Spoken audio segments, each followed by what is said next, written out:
आपल्याला माहिती लिक्विड म्हणजे काय, जे असं पातळ असतं आपण त्याला काय म्हणतो लिक्विड. अकाउंटिंग भाषेमध्ये किंवा इकॉनॉमिकल या अभ्यासाच्या भाषेमध्ये लिक्विडिटी या शब्दाचा तरलता, मराठीमध्ये तरलता याचा अर्थ ते इझिली इनकॅश होणारी गोष्ट त्याला म्हणायचं लिक्विडिटी. इझिली इनकॅश म्हणजे कसं, आता समज आपल्याकडे घर आहे, प्रॉपर्टी, आपल्याला इन्स्टंट कॅशची गरज आहे, त्या प्रॉपर्टीला आपण इझिली इनकॅश करू शकतो का? इट्स टाइम कन्झ्युमिंग ना.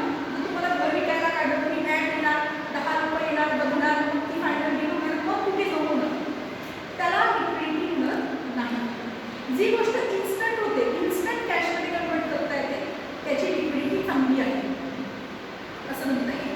तर आता लिक्विड रेशोमध्ये आपण जे करंट रेशोमध्ये घेतलेल्या कंटेन्ट्स आहेत त्यामध्ये पण अजून प्युरिटीकडे जायचे आपल्याला.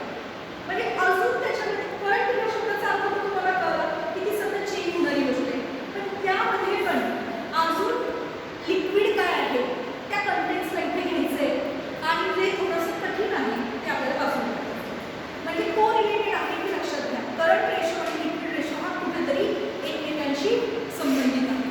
तर आता लिक्विड रेशो काढताना करंट ॲसेटमधून तुम्हाला मायनस करायची, नीट समजून घ्या, हे येणार एक्झॅक्टली थोडंसं, म्हणूनच मी लगेच परत करायला घेतलं. करंट ॲसेट्समधून तुम्हाला काय मायनस करायचं आहे, काय मायनस करायचं शोधीच्या विसरली, स्टॉक. स्टॉक. आणि जर प्रॉब्लेममध्ये दिले असतील तर प्रीपेड एक्सपेन्सेस.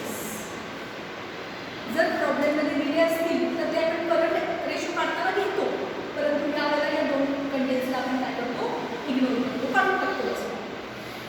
आणि करंट लायबिलिटीमधून तुम्ही काय मायनस करता, आठवतंय का काही?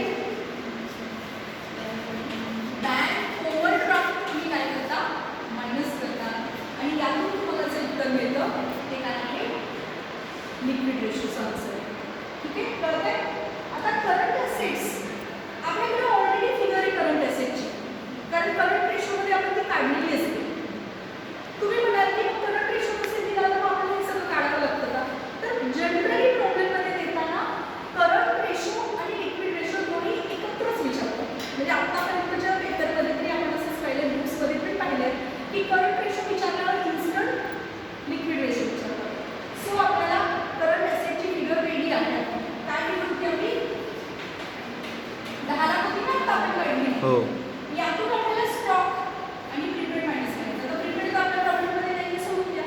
स्टॉक तर आहे आपला, स्टॉक कितीचा आहे आपल्याकडं, 6 लाख. 6 लाख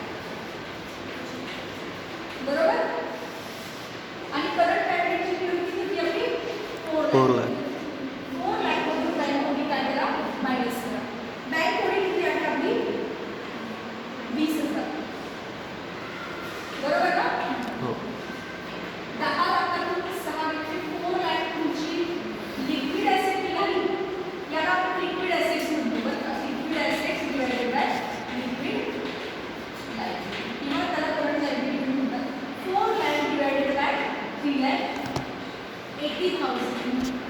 फायनल आन्सर किती आलं रेशो, किती आलं फायनल आन्सर,